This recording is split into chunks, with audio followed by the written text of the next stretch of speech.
Let's ride with Coach D. Come on and let's ride along with Coach D. What's your question? Coach D, what does it really take to raise a kid all the way to the NBA? Whoa!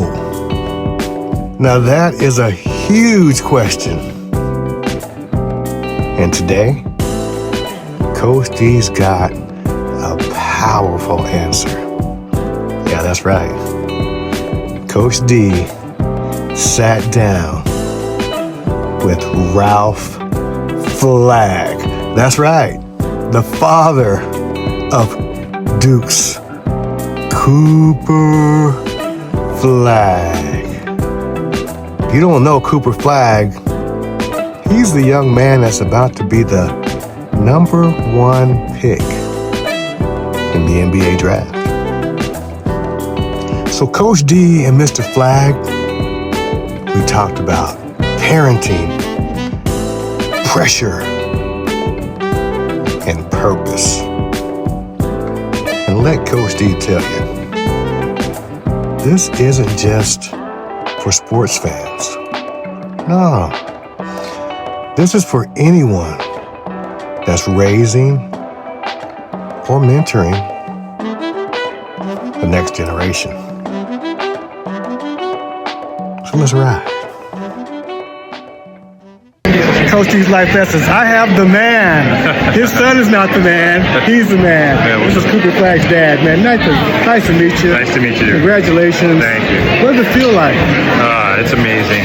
It's surreal. It's a lot of emotions all coming folding into one, I would say.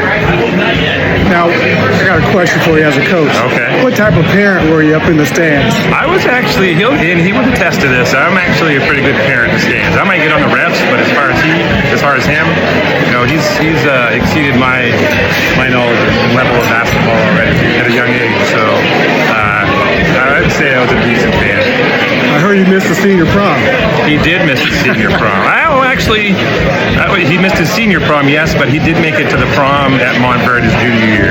Okay, so that's beautiful. Yeah. Do you have any advice for the kids that are trying to reach their goals, not really sure who they are and how to really navigate and find their passion? You know, just stay true to yourself, I would say. Keep the grind every day. You know, don't give up. It's not something you're gonna get that's gonna happen all at once. You know, you gotta do the work day in and day out. What would you like to say to your son? If you can just talk to him, you know, just one-on-one, private, what would you say to him? Just in general about what's going on? About everything. Just how proud I am of him and how he's handled himself throughout this whole process in the college year, on and off the court. It's just been amazing to watch. Student athlete, how is he able to manage that? You know, he'll tell you, and I think he actually mentioned it in one of the interviews today, it's something you learn being a collegiate athlete is time management. So, you know, you have mentors and you have coaches and you have kids that have been there, you know, teammates that have been there before you to help you kind of get through that. Where does the snarl come from? He's got this look about him. I don't know what it is. You know, he's always had that edge ever since he was little. And I think that's basically, it's just, I'm not sure. He just lets his game do the talking, and I'm not really sure, to be truthful with you. It comes, you know, probably from a little bit from both of us, but his mother is a very competitive young lady as well. So, Oh yeah, will soon rain down on me, but I don't mind, 'cause I'm gonna go for it all, it's our time, oh yeah, I'll find no destiny, maybe just one night, yeah, 'cause we're gonna go for it all. Do you remember the age and maybe the game where you just say, you know what, Cooper's different? You know, I could give you a few games or times times when he was very young that actually, there was one time, actually, I think in third grade, he was playing up as a second grader. Ball goes out of bounds. He saves it back in bounds to a teammate, sprints to the floor, gets the ball back for a layup. That's probably one of them. But for me, I think it was probably U17 as a 15-year-old and playing amongst those U17 kids and winning that gold and then that championship game was just amazing. He's fearless, which means he's got courage. Where did that come from? I think it comes from having two brothers. Okay.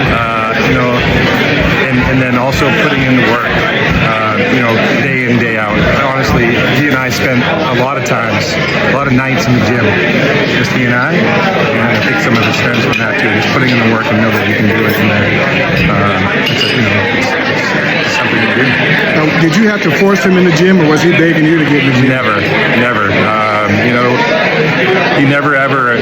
He was always asking to go to the gym. Always wanted to go to the gym on his own. We had a hoop in the driveway. If he wasn't there, he was out at that. When he was home for Christmas this last year, I mentioned, do you want to get in the gym? And I set it up for him, and he said sure. And actually enjoyed it so much that we went back out for a second trip. That's beautiful. Yeah. I'm going to let you get back to your food. I just want to say congratulations to you. Thank you. And good luck to you guys, man. He's going to be an all-star. He's going to be a Hall of Famer. Yeah. What else is he going to be? What would you say he wants to use his platform for? I think probably he wants to use this platform mostly for just to show kids from Maine, not even just Maine, kids from small towns and small states that it can happen for you. You just have to do the work and put in your time. I think that would be, his biggest platform for sure. Beautiful, beautiful. It's going to be exciting, man. I can't wait. I know you can't wait either, man. Thanks again. Have a great night. Thank you. Appreciate Congratulations. it. Thank you. Take care. Thanks. If you like this conversation, which it was a great conversation, there's more where that came from. I'm Coach D. And when Coach D is not up close with his NBA community, Coach D is out here mentoring students. I inspire parents, coaches, teachers, administrators, and ballers. We coach purpose on and off the court. Follow Coach D